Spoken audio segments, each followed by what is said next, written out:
First, you start by drawing the face shape. I usually start with the top of the head and the shape of the chin. Then I draw a central axis down the middle of the face. This helps you to line up all of the facial features. Then you can make sure that each side of the head is even.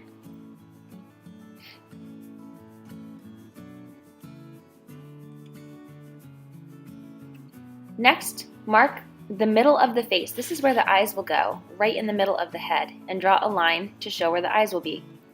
Then halfway between the eye and the chin is the nose line. Draw another line there. And then 1/3 of the way between the nose and the chin is the mouth line, so draw a line there.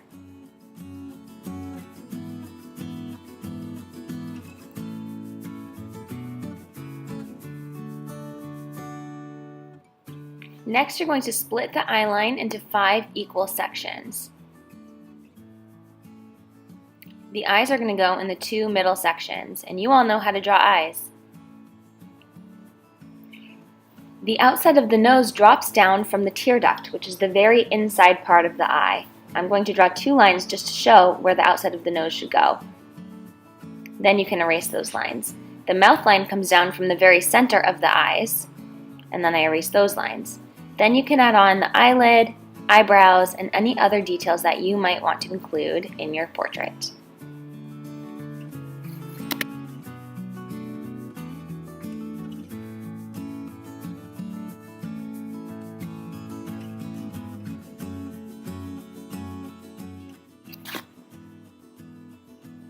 Today, everybody is going to create at least a basic outline of their portrait. Then you can decide what materials you want to use to finish your portrait. In this video, I'm going to show you how to shade with pencil, but you could also create collage portrait. You could use paint, or you could even use your thumbprints. Think of some type of material that you might want to use for your portrait. This is your choice. This is your self-portrait, and what you're doing here is expressing something about yourself and your identity by creating a portrait. If you choose to shade your portrait with pencil, really look at where the shadows and highlights are on the face. I usually go right around the outside edges of the face first, which makes it look three-dimensional, and then I go around the eyes, nose, and mouth. Then lastly, I add in the hair and eyelashes and any other details. If you're choosing to use collage, you could find collage cutouts of eyes in magazines, and you could glue them where the eyes are, or you could find jewelry and add them to your portrait. Or you could do a combination of pencil and collage. You could also use watercolor paints, and next week I will bring out the tempera paints, which is a thicker paint that you might choose to use for your portrait. So for today, really focus on just drawing your outline with pencil.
In the background of your portrait, you're going to include different images of things that you're interested in. It might be animals that you love, it could be activities or hobbies that you enjoy.